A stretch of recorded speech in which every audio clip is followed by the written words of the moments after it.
What is up, everybody? Appreciate you for tuning in to On the Ball. Glad you could join us.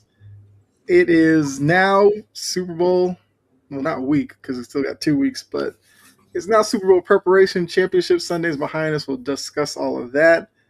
Um, Something that we used to do on here. We used to do a little trivia at the end.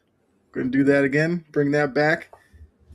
But we're going to start with a subject that we weren't ready for based off of some news that happened in the NFL today. But before we dive into all that, upper left, got Ian, Giants fan, waiting for the Harbaugh dart era to begin. How you doing, Ian? I'm good. All right. It's good. Good. Always glad to have you on. Upper right, not Gardner 2, Gardner 3. Brett, how you doing?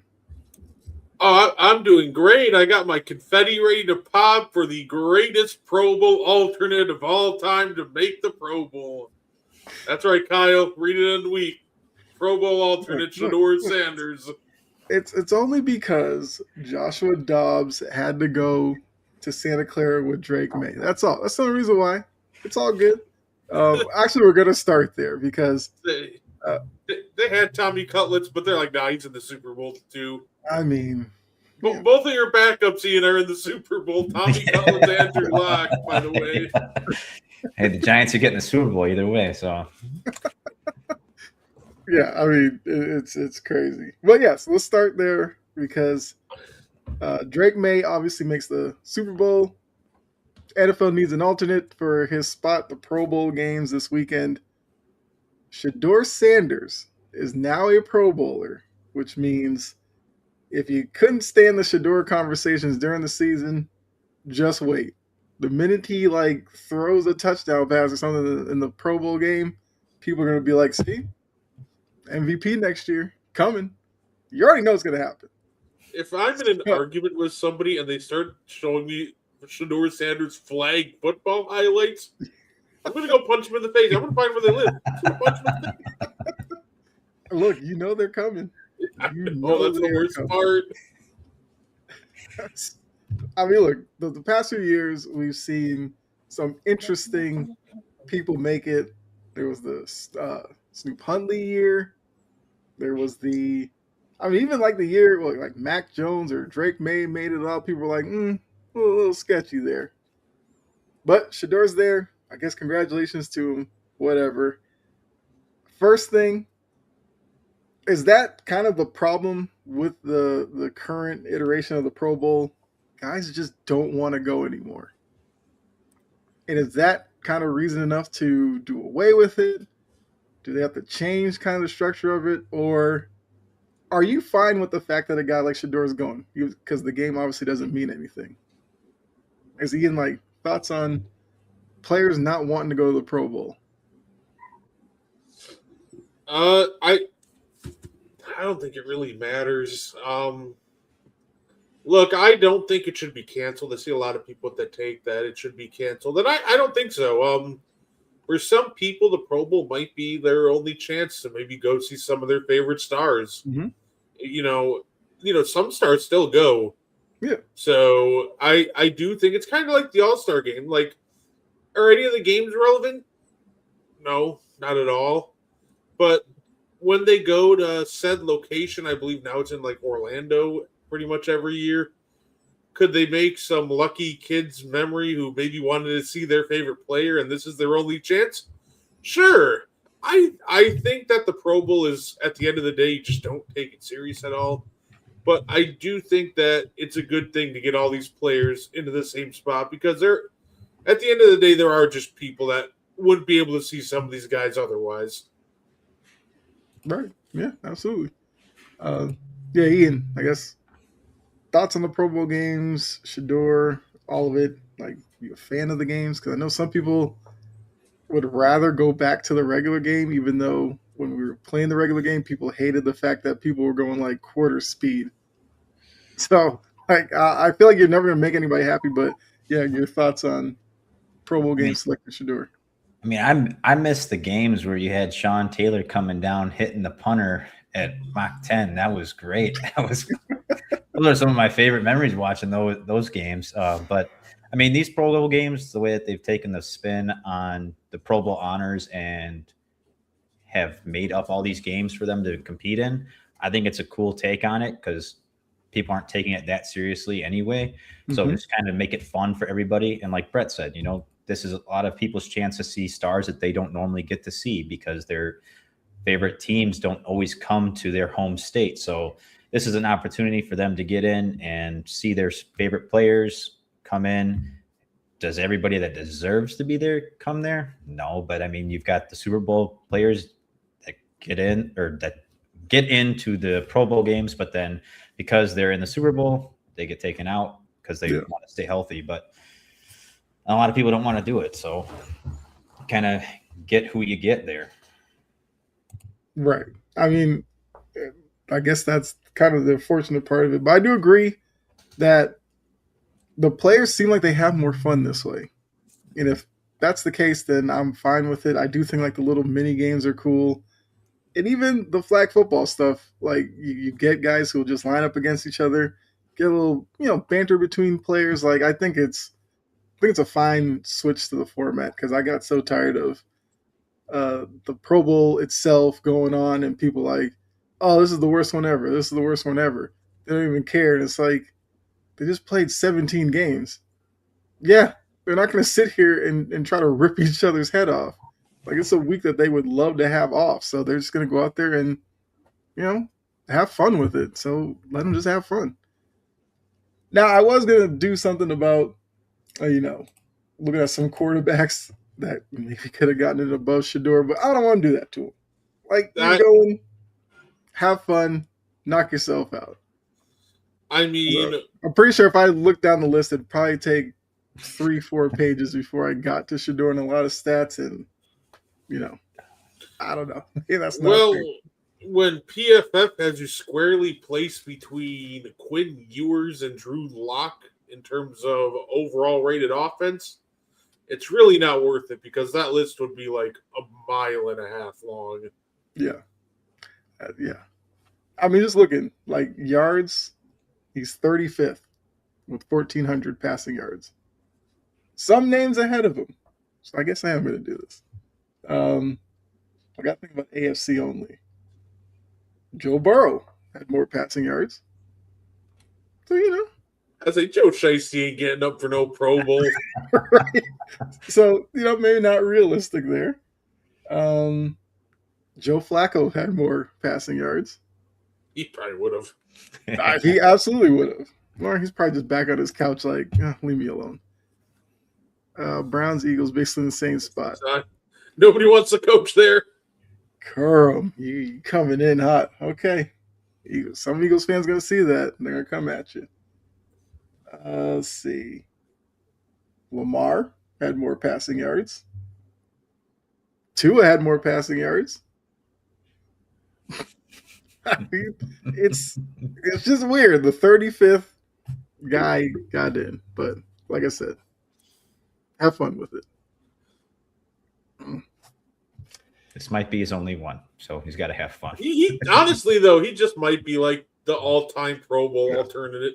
Yeah. Look, he's popular. He's going to draw a crowd. Like, they might make the Shador spot on this roster to get people to the Pro Bowl. Mm-hmm.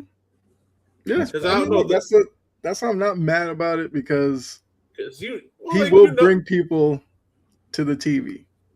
And that's exactly why they added him as an alternative. Like the Sanders in general have a massive following. So if you can get, especially if you get Dion down there and the whole family, like, yeah, I'd say that's going to draw.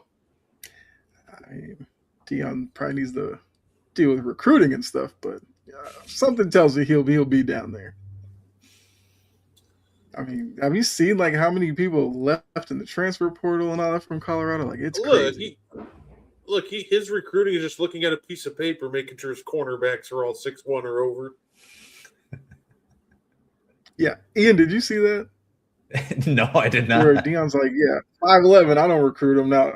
I can't take anybody under 6 feet. And I was just like what? Yeah, he ain't watching film. Like, there's like a 5-star kid out there just because he steps on, and gets measured, he's 5'11", Deion's going to be like, nope, not my type. That's crazy. Like 5'11" corners have never thrived in the NFL. He's going to make all these ridiculous. Then he's going to wonder why all of his just like 2-star 6'5" corners are just getting routed up every other route. Exactly. He's 6 feet. He got bro playing Twister out there, but hey, he's 6'5", so whatever. But those 1 out of every 20 pass attempts, that 6'2" guy is going to make a breakup, and he's going to just be ecstatic about it. Yeah. Hey, Deion does his own thing. We already know. Hey, one of my favorite football gimmicks is when a quarterback watches a receiver like drop a ball and he goes, mm-hmm. Like, I always find that stuff so funny. I'm like, brother, you got beat by 5. Right, like you got beat 5 yards. What do you mean? Yeah, those do kill me. Like, it'll be like 3rd and 5. They catch like a 9-yard out, and they're still out there. Like, and I'm like, they got the first down, buddy. Like, or they'll actually be the one that kills me. It'll be like 3rd and 5. They gain 7 yards, and the guy puts up the fist like 4th down. It's like you can see the down the distance right there. Clearly past it, but some of these players, man, they're kind of hilarious. But transitioning from Shedeur, quick update on the coaching carousel. We learned Grant Udinski, who people thought was the favorite for the Browns job, said, actually, I think I'm good. I'll go back to Jacksonville and stay there. What is the deal with the Browns job? I mean, I know part of it is they're treating it like MIT, where you need an essay and all personality profile and all this kind of stuff to get the job. Let's take all that aside, because that's obviously not going to change, because they're very analytical now. So I guess whoever gets the job is going to be the perfect candidate. If you were in that front office, how do you sell this Browns job to anybody? What should be the draw to that team? I'm holding up a picture of Myles Garrett and saying, please sign me, or please sign.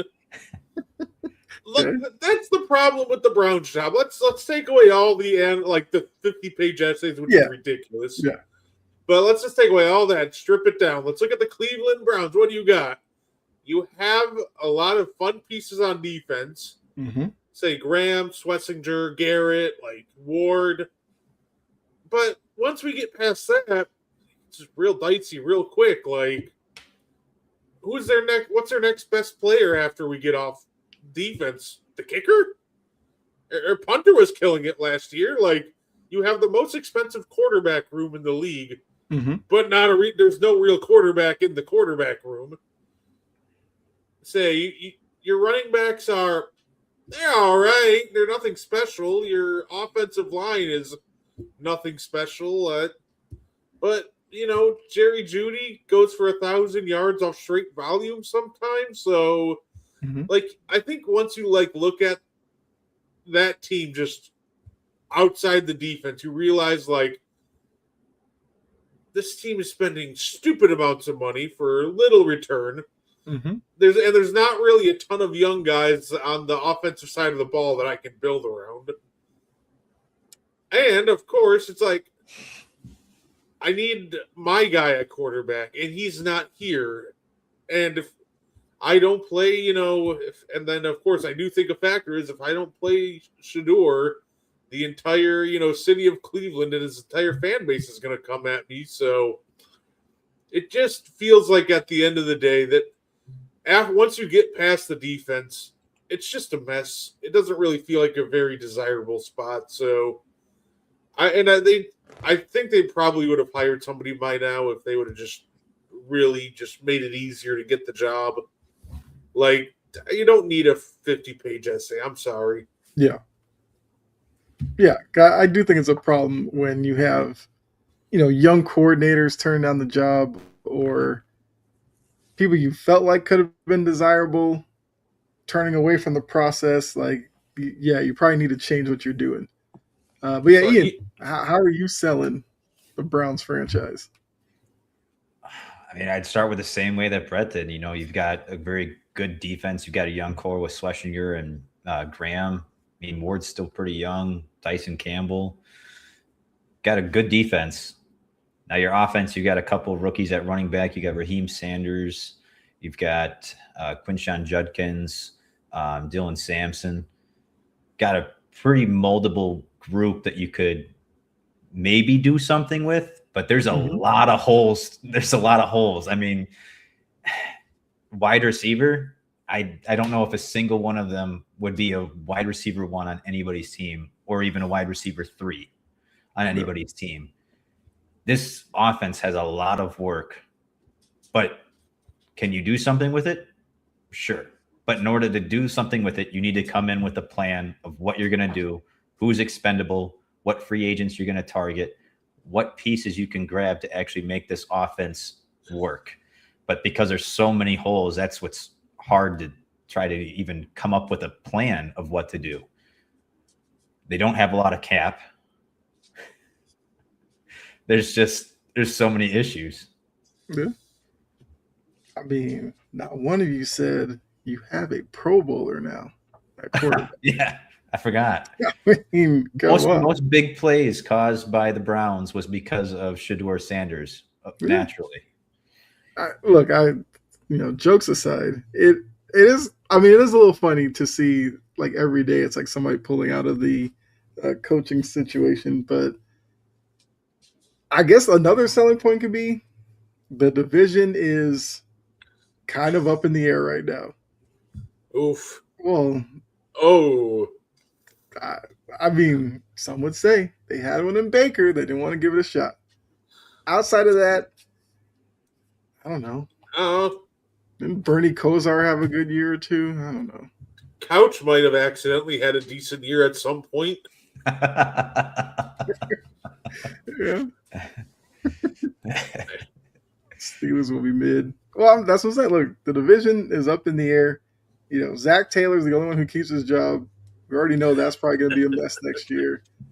Steelers, which we'll talk about, they did just hire somebody. The Ravens got somebody that's new.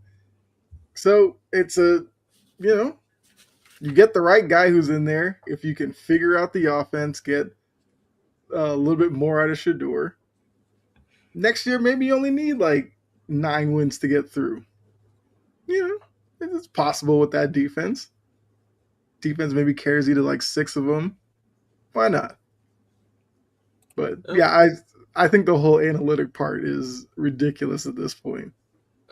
Absolutely. And look, if more people turn down the job, Kerm, check your phone. You might have a text from the Cleveland Browns. Right.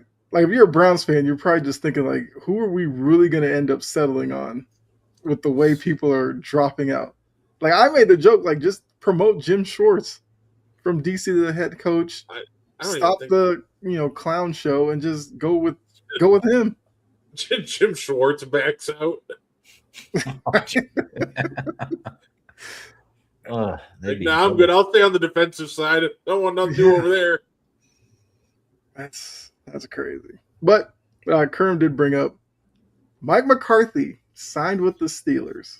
He will replace Mike Tomlin, which I know I saw online. Somebody was like, they replaced Mike Tomlin, who hasn't been to a Super Bowl since 2011 or something, with Mike McCarthy, who was last in the Super Bowl 2011.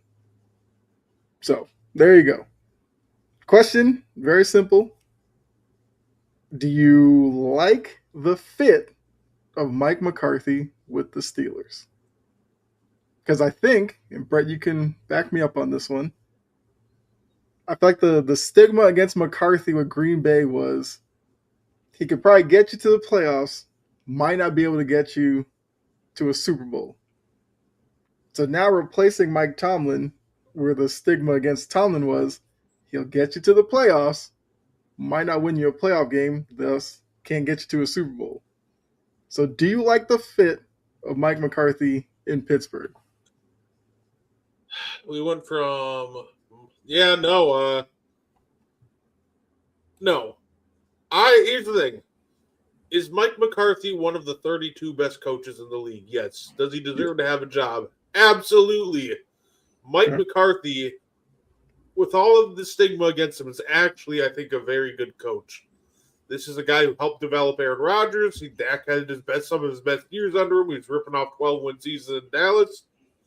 But the problem with Mike McCarthy is, one, he's a floor raiser, not a ceiling raiser. Mm-hmm. So, are you looking to maintain the status quo with your Pittsburgh? Because, if that was the goal, you might as well have just paid Tomlin extra to stay on. If your goal was just to make playoffs, to me, I think Mike McCarthy made a lot of sense for different teams. I was saying that I wouldn't mind him do a team like Tennessee, a team with a young quarterback that he could mold and really develop. And to me, in Pittsburgh, you went from Mike Tomlin to White Tomlin. Like, they're literally just very similar coaching in terms of floor raising. Mm-hmm. And I just think he should have went somewhere where you had a young team that he could have raised the floor on, and in the process built up his own stock. Because that young quarterback that he can work with and really raise to be his own isn't in Pittsburgh. Are you really high on Will Howard? Do you think Mike McCarthy's doing something with Will Howard? Do you think he's doing something with the quarterback potentially in 2027? Are you tanking? Or is this a ploy to get Aaron Rodgers back in the building? Reunite him with his old coach, which means that, guess what? Settle for another 10-7 season. It just feels like that this is another move with a coach in McCarthy that's going to raise the floor just enough so they either make the playoffs or barely miss it, but keeps them away from that premium lottery spot. And I think when you're Pittsburgh, you just needed a more modernized look on the team, but you also needed a tank and get some premium assets to build around for a couple of years. Yeah, and you actually touched on, I guess what was going to be my follow-up, was that I kind of hope this wasn't a hire for Aaron Rodgers. Look, you did the Aaron Rodgers experiment. I think you need to go younger, but we'll see if this affects Rodgers' decision in the offseason. But yeah, Ian, do you think this is a good fit? Do you like the hire? Or like Brett, do you think McCarthy would have worked somewhere else better? I mean, I agree that he should have probably gone somewhere else. I mean, there's no QB really for him to mold. I don't think Will Howard's going to be much of anything but a backup. I mean, we look at his time in Green Bay and he was 125, 77 and 2. And then with Dallas, he was 49 and 35.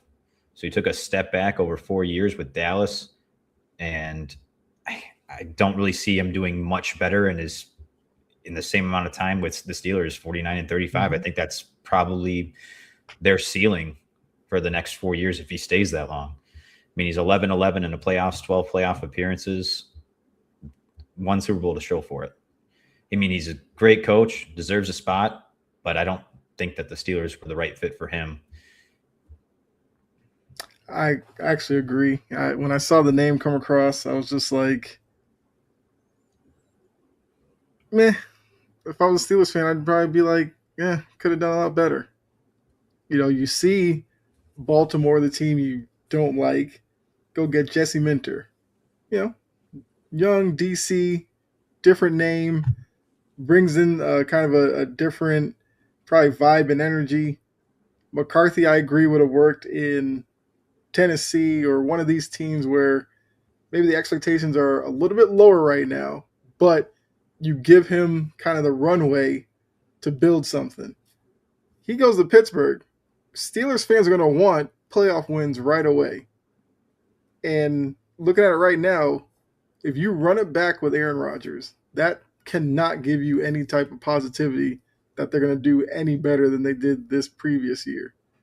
So good luck to him, but I don't think it was a good hire. But, and of course, it's going to bring up once again, this is a job that we kind of thought Brian Flores was going to be perfect for.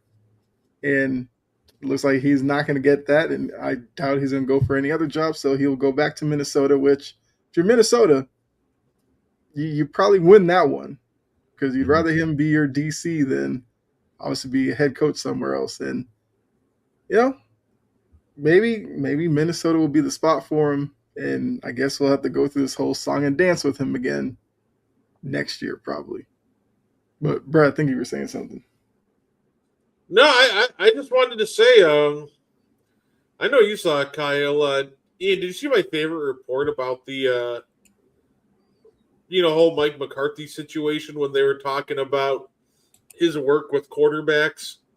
Truly, the greatest part, if anybody didn't see it, was when they were hyping up Mike McCarthy. They're talking about, yeah, he's developed quarterbacks dating all the way back to his days in Kansas City.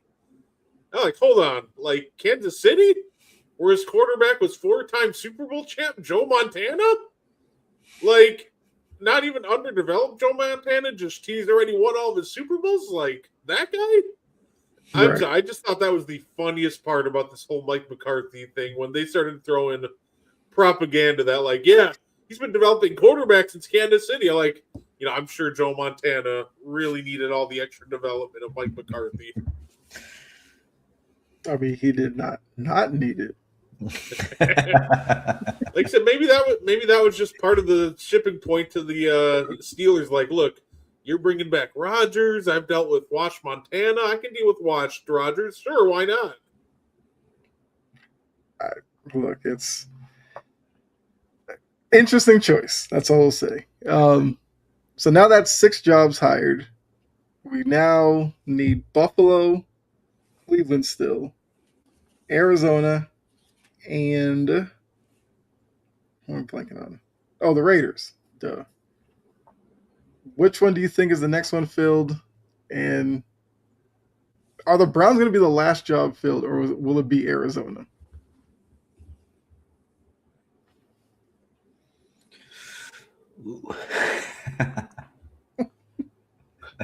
I feel like the Cardinals will fill their spot before the Browns. I don't know. It's tough, but yeah, no. If I had to guess, I guess I'll pick the Cardinals, but I'm not happy about it. I mean, is there a name that you would like to see hired this cycle that hasn't been hired yet? I guess realistically. I know a lot of people be like, hey, Brian Flores. But we can forget about that now. But who's somebody that you realistically would like to see get hired? Brian Flores isn't going to Arizona? I would hope not. Although if he went there, I'd be like, yeah, he'd probably be the one to get Kyler Murray like actually committed to football. But yeah. You'd have him traded in like a day. Probably, yeah.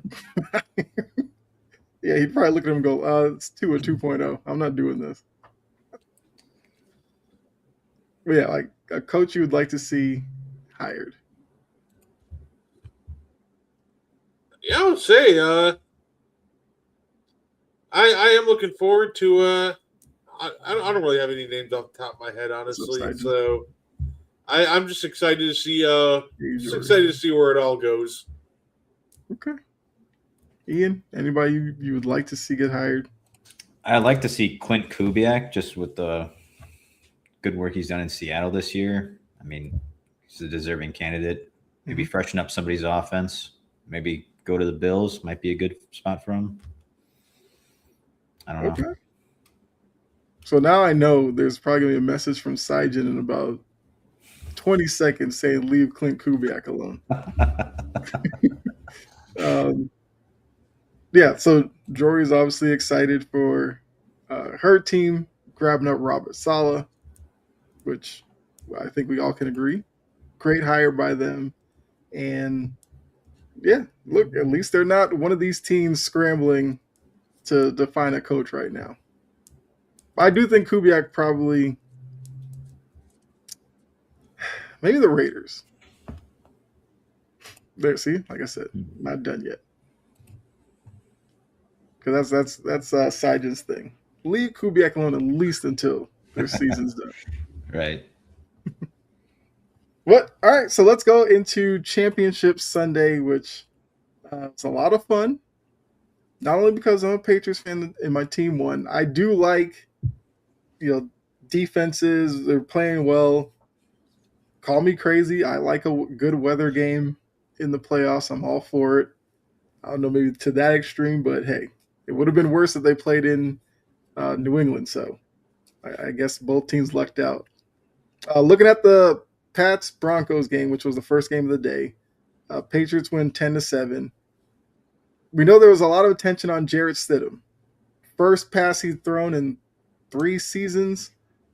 First start, AFC title game. What grade would you give him? Did you think he, for all things considered, did you think he played as well as you thought he would, or did you think he was a little bit worse than you thought? Cowboys got a DC now. Oh, they got the guy from Philly. And just quickly, Stidham's stats: he was 17 for 31, 133 yards. He had a touchdown and an interception. I think Stidham played about as well as you'd expect. You can't really ask the guy to not pass for like 2 or 3 years and be like, "Oh, by the way, you're playing in the championship game." It's just an unrealistic ask. He had some nice throws. He made some super mistakes. Play was very up and down. Exactly what you'd expect of a guy who hasn't played in like 3 years. I'd say obviously I wasn't blown away by him, but like I said, he threw a couple of nice balls overall. But that game just felt like a lost cause as soon as Knicks went down. So I'll give him credit. He did the best that he could, but it just wasn't enough. Okay. Because Ian, same thing. What grade would you give Stidham? And then I'll wrap it around and then come back to you, Brett, after Ian. The fourth down decision. And obviously we could do 2020, saw it didn't work, but watching the game when Sean Payton decided to go for it, were you for it? Did you think it was a bad move? How'd you feel about that, along with Stidham's performance? I didn't mind Stidham's performance. I mean, like Brett said, he don't really expect much out of somebody that hasn't started in 2-3 years. I mean, made a lot of stupid mistakes. Instead of taking the sack, kind of threw it, which set up the Patriots touchdown. But I don't know. I'd probably give him like a C+. Didn't do too bad, but wasn't anything like blown away by. And then the fourth down call. I mean, when you're in those situations and you're trying to set yourself up for success, I mean, you got to go with a high percentage play, and you got to live with the decision at the end of the day. And I was for their fourth down call. I mean, they got to make a move at some point, kind of keep the ball going and see what they can do. But unfortunately, they didn't get it. So, yeah, I mean, it was a risk. I do think so. When I was watching it, I thought the way that the defense was kind of holding New England to basically nothing, I thought the field goal would have made a lot of sense. It takes that pressure off of Stidham, obviously first shot in a while. Plus, you go up 10-0, the way that the Patriots offense was going, that might have been enough. Plus, with the incoming weather, as Romo and Nance talked about like every 5 minutes, you knew if you had a lead by the time that stuff started rolling in, you probably were going to coast to a win because of snow, the wind, and all that. So I thought they should have taken the 3. I also understood why you would go for it, because if you go for it and you end up getting the touchdown after converting, that's probably enough to win that game. So it's kind of tough, but I would have taken the 3. I mean, Brett, what would you have done in that situation? Take the 3. I know analytics will tell you 4th and 1, just go for it. But at the end of the day, when you're on the road again, with your backup quarterback, I think you just have to take points when they present themselves. So I'm all for, 4th and 3 and in or whatever. I think it's 4th and 4 and in. Normally the analytics will tell you to go. But I think in this situation, considering the circumstances, you just take your 3 points and, move on to the next down. I love that little ESPN analytic thing. I swear, every time it's like 4th and whatever, it always says go. There's like very few times it goes analytics says to not do it. Yeah, this is another point. They were at home, and the crowd was already into it because you were already up 7-0. You felt like they were making Stidham kind of more confident as he made the long pass to Mims, which led to then the touchdown to Sutton in the back corner. You could see it on Simmons' face like he felt like, okay, I'm here, I'm good, I got the crowd behind me. Then the 4th and 1, you lose that. Then you get the field flipped on you from the punt. He has the backwards pass where he was trying to do like a two-handed shovel pass out into the flat to get rid of it. Then Drake May runs in for a touchdown, and you look up going into half, and it's like, this is a tie ball game. Even though Denver was clearly having more success in the first half. And ultimately, those points cost you in the end because Will Lutz missed the kick before halftime. He missed one late in the 4th, which was blocked once we saw like the little close-up replay. But those 3 points could have at least tied it for you, which I would have been fascinated to see with that weather going to overtime. Who could do anything to score? Like that game might have gone on till like midnight because of that weather. So obviously I loved it because they didn't convert, but I don't know.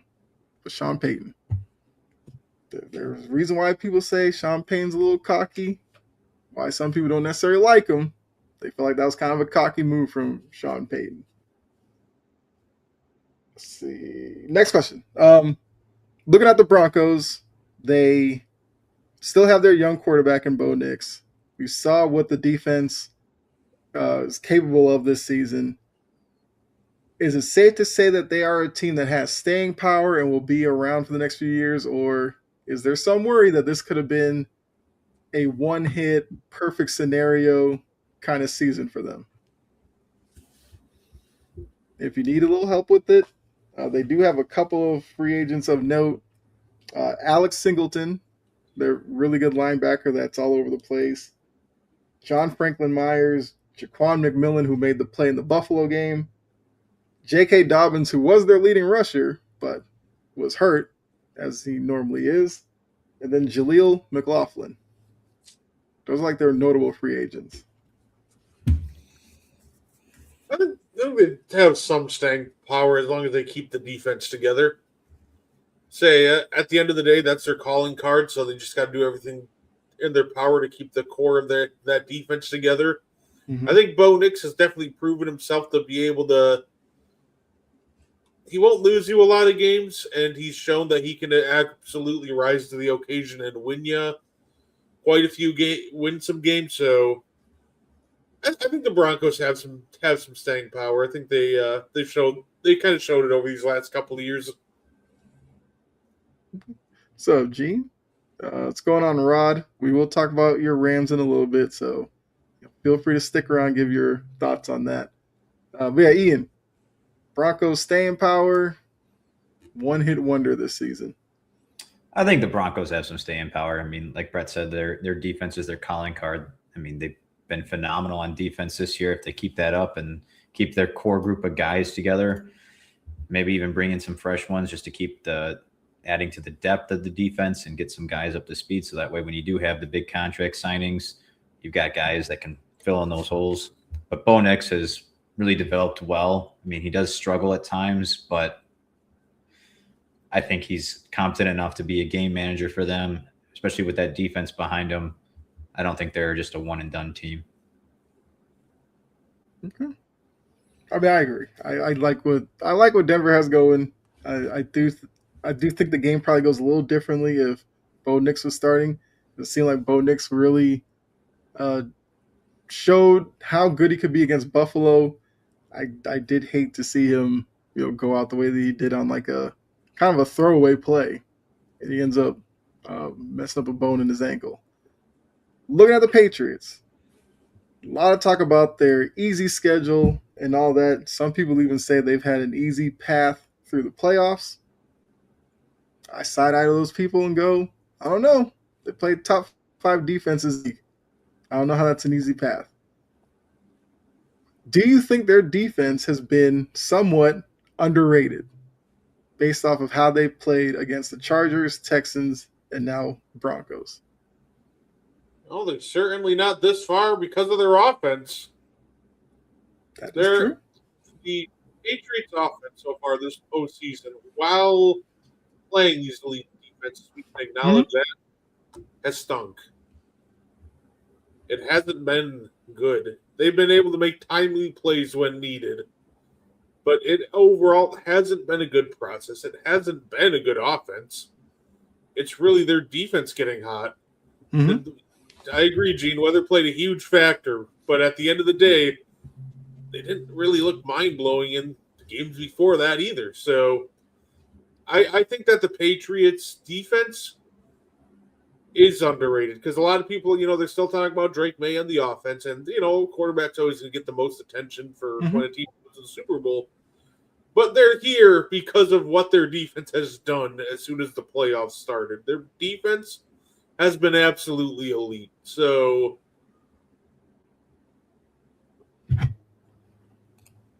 Don't think Nick's. Yeah, I don't think it changes the outcome, but I think at least it looks a little bit different. Because there were some throws that Stidham had that he was kind of late on. He rushed a little. I feel like Nick's would have been a little bit better in those situations. But yeah, I agree that. Yeah, I agree with you. Nick's doesn't change the outcome. So yeah, Ian, defense underrated or not to you, the Patriots? Yeah, I do think this defense was underrated. I mean, you got leaders on defense like Christian Ellis that just have been insane this postseason. Christian Barmore been great too. Yeah, they're the whole reason why they're here. May did not look good. I mean, yeah, the weather was not good against they played the Broncos, but still he's not played to the level that he has during the regular season. And it's all in large part how well their defense has played, why they're in the Super Bowl. Yeah, look, I'll agree. I think the game plan against Denver obviously changed as the weather got worse, but once they kind of realized that the defense was holding Denver's offense down, I do think that changed it to where they were just asking May to not turn it over. Don't give them any short fields. Stidham had the one throw, but then after that, it was a bit of a struggle. They couldn't run the ball, which I did think was going to be a big thing for Denver. If they could have ran the ball, that would have taken a lot off of Stidham. They couldn't do that.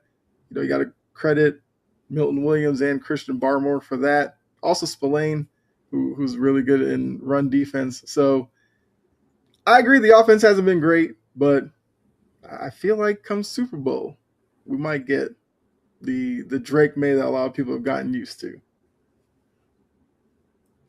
All right, so let's see. Rod, who is in here? Rams lost. Let's talk Seahawks Rams, which, look, you wanted offense. The NFC got you. I especially love the stretch when Stafford drove down, got him a touchdown after the muffed punt, which led to the Seahawks getting the short field. Stafford goes 4 plays, touchdown. Then Darnold gets the ball. They go down the field, touchdown. And then Stafford gets it right back, touchdown. I thought it was great execution, both teams on those drives. Looking at, obviously, Seahawks did win because we're getting past Seahawks in the Super Bowl. But looking at the Rams side of it, they had a 4th down decision to make that became controversial. Well, not controversial, but, arguably, did they make the right decision or not? They're on their own 6-yard line, about 5 minutes to go in the game. They had timeouts and everything. They go for it. They were down 31-27. Stafford throws into the back of the end zone. It's knocked away. And obviously, when it plays out at the end, 25 seconds left, they needed a touchdown. You kick that field goal. You only need a field goal at that point. Less of the field, you had to go down. But were you okay with that decision? We talked about how Denver went about it. Did you have a problem with McVay going for it on 4th at that point? That's probably also a situation where I personally would have taken the points. Like I said, I'm a big fan of aggressive play calling, but when you're down 4, and I think the situation matters in the sense of you're running out of time too. Like you don't have a lot of time left. You need to get this ball back.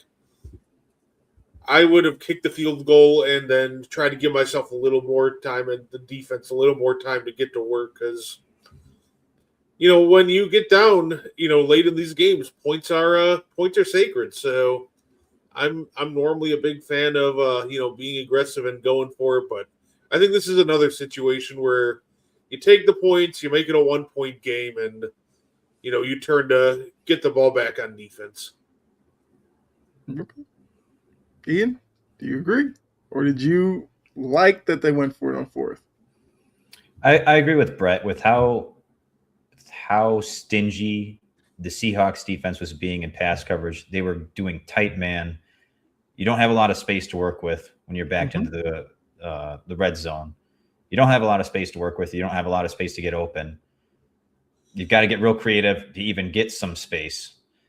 They weren't able to get some space. Stafford threw into tight coverage. It would have been picked had the receiver not broken it up. But if you take those three, like Brett said, you've got, if you can get the ball back like they did, you've got a short field to just get a field goal. Mm-hmm. So I was not a fan of it. I think that they really should have just taken the points, regrouped the defense, come up with a game plan, and went from there.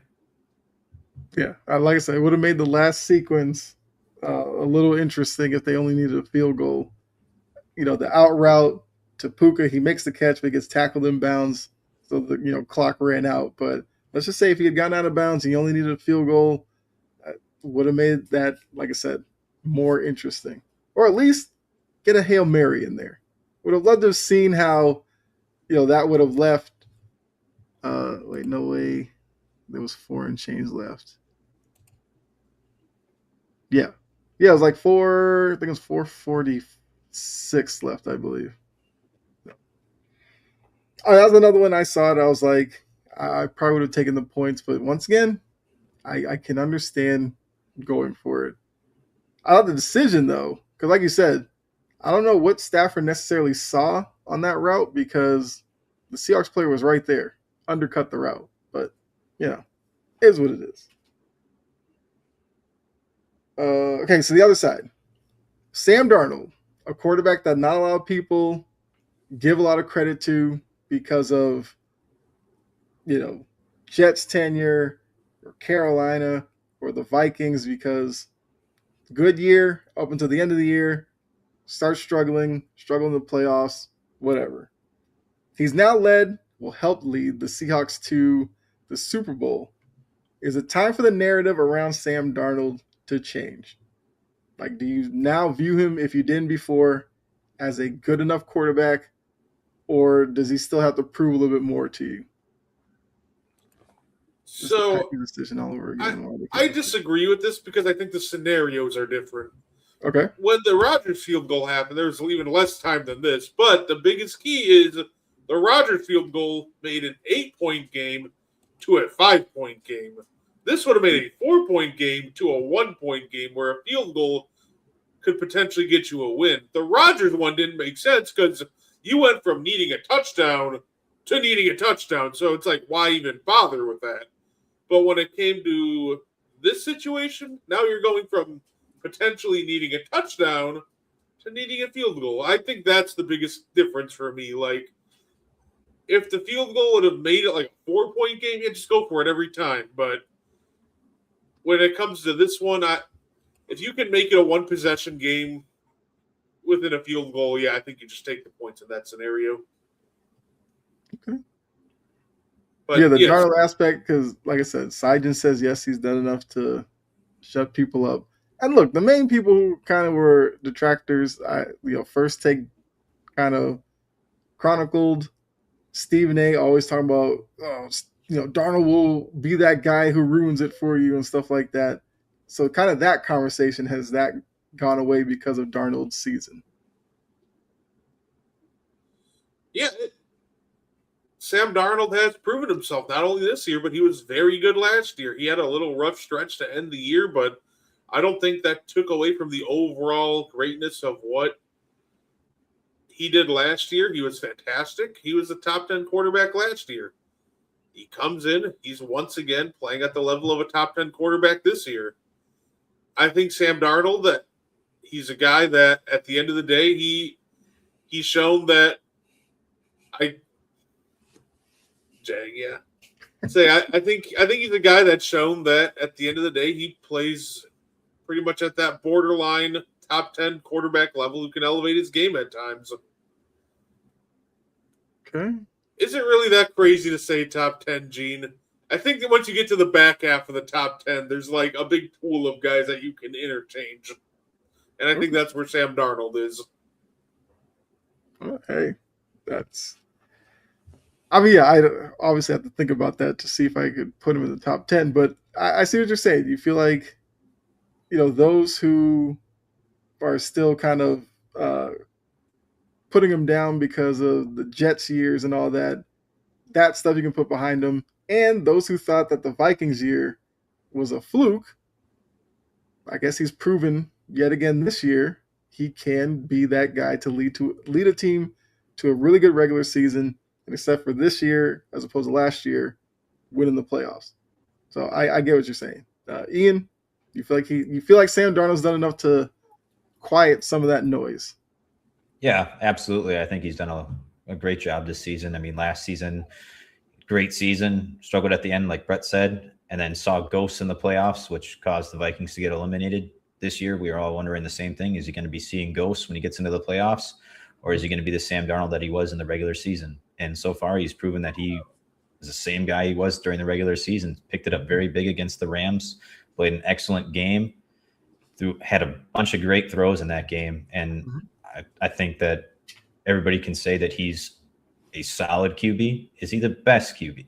No. But is he a solid QB? Absolutely. Can he win you games? Yes. Okay. Now look, Sajin put it that he's done enough to shut everybody up. So Seahawks fans are happy with him. That's good for him. It looks like he found somewhere where he can kind of thrive. Looking at the Rams, because I asked this about the Patriots defense and whether they were underrated. Did we make too much about the Rams defense? Because looking at their numbers in the playoffs, they were 11th in yards allowed per game, 11th in passing yards allowed per game, 7th in rushing yards per game allowed, and 8th in points allowed per game. I feel like going into the postseason, people were looking at Jared Verse and Young and some of those other guys and thought that they could have been one of the better defensive units. Stats would tell you otherwise. So did we overrate the Rams defense?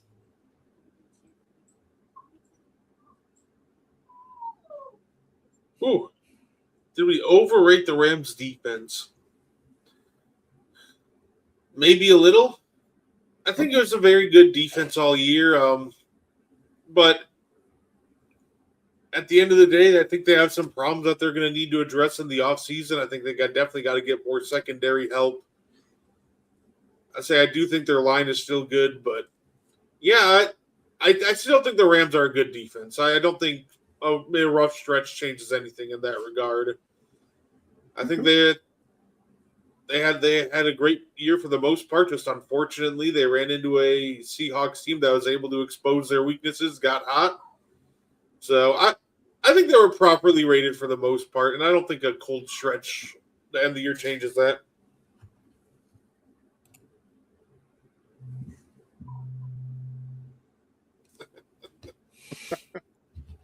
Excited. Hey, take that victory lap. Ian, yeah, what do you think? Overrated? Did we, not to call them overrated, but did we overrate their defense or not? I don't think so. Like that front four is phenomenal. I mean, with Verse, Young, they did have an injury on defense. Kobe Turner that may or may not have played a factor in this game. He's been great for them all year. Having him go out kind of changed things a little bit for them. But that secondary did not play well during the postseason. I mean, they had some few key plays that they made, like Cam Curl, but they did struggle a lot. If the pass rushers were getting home, they were letting up yards. Okay. I definitely agree that they have some holes to fix, which obviously, because they didn't make the Super Bowl, you got to have some area of need. So we'll see what they do in the secondary in the offseason.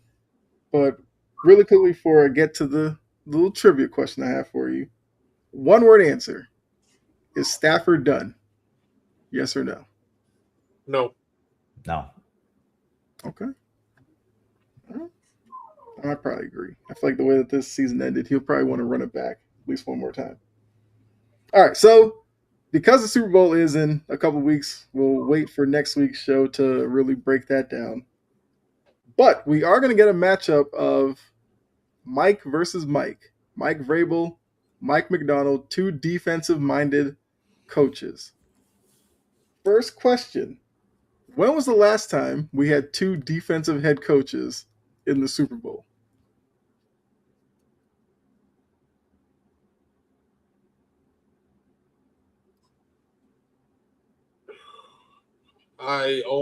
Let's see. Two defensive coaches. I feel like Bill Belichick's involved.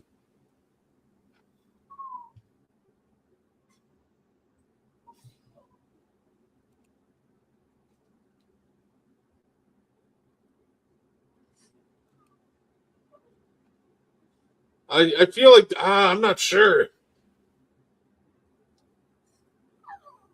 I almost said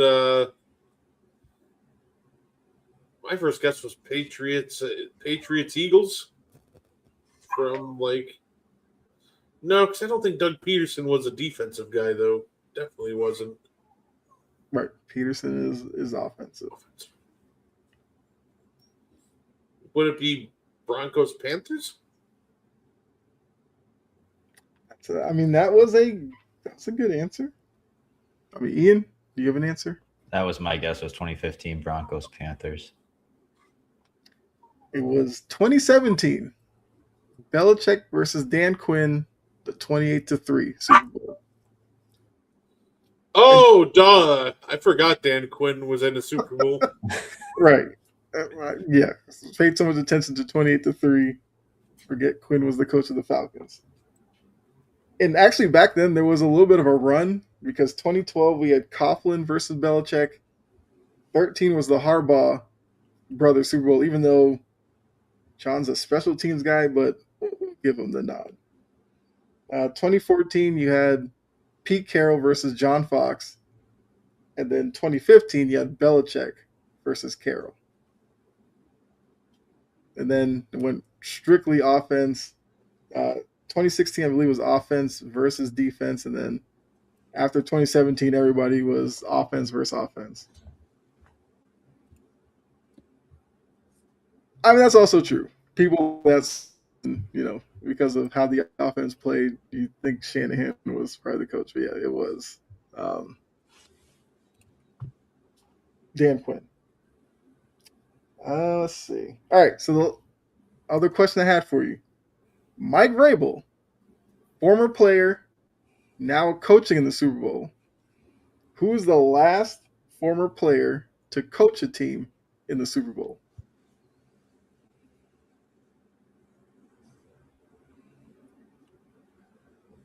I feel like I feel like the answer is going to be somebody obvious, but I'm going to overthink them. Right. Last head coach to play and also play in the Super Bowl. Well, this one's just a former player to coach the Super Bowl. They didn't have to actually coach in the Super Bowl, even though Vrabel played in the Super Bowl and coached in one. It's just the last player to coach a team to the Super Bowl. I'm drawing blanks. I'm not even sure. I'm not even sure who to guess. Mike, that's it. Tomlin's a good one. That might be the answer.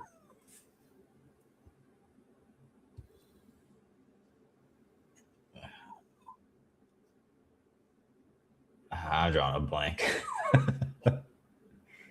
Gino, I said Gino because it says Gino. Gene, you're right. 2018, Doug Peterson. I forgot Doug Peterson played. Last former player to lead a team. I completely forgot that Doug Peterson played. Oh, well. Yeah, it was Doug Peterson, but they did good, little bit before that, Ditka. Yeah, those are just the two little trivia things I had. I know we used to do it on here before, so I wanted to ease it back into the show. But we're a little over an hour. That's all I had for you. Brett, we'll let people know what they can look forward to coming up later on today. Yeah, I know tonight I know my co-host is on vacation, so I'll let you know in a little bit if we finalize the show for later tonight. Otherwise, one show that's a guaranteed lock this week, the Meaty Boys podcast on Saturday is presenting the WWE Royal Rumble Watch Along. And we're doing a little gift card giveaway where we're giving away 15 gift cards and 3 candles. So the way to enter, really simple. I can post the link if anybody's interested, but you just got to donate to my sister's GoFundMe. We're trying to raise money for my brother-in-law who was in an unfortunate accident. So I can share the link if anybody's interested. You can Venmo me or GoFundMe, and then you get 2 entries for every dollar you spend into my little gift card giveaway. But yeah, that's what I'm looking forward to this weekend. Ian, anything you want to add before we get out of here? No. All right. So, product of Wales. Well, we'll save our predictions for next week. I mean, I'm not going to say they're going to dog walk my Pats. No, I'm never going to agree to that. But yeah, appreciate all of you for tuning in. Hopefully you come back next week where we will talk Super Bowl. I guess we'll touch on the Pro Bowl, maybe work some NBA in, and I will try to have another trivia question for the crew. Thanks for all's going on. Unless there's a trade that happens, because I know Brett's checking his phone every day to see if Giannis is on his way out the door. I went to ESPN, like the first story was how each team could trade for Giannis. I was like, oh God, here we go. It's about to ratchet up with the Giannis rumors. But if anything happens NBA wise, trade wise, we'll definitely talk about that as well. So for Ian, not Garden the 2, Garden the 3, Brett, myself, this has been the On the Ball podcast. Appreciate all of you for tuning in. Make sure you like Wire to Wire. Check out the other shows as well. And we will see you next week. All right. Bye.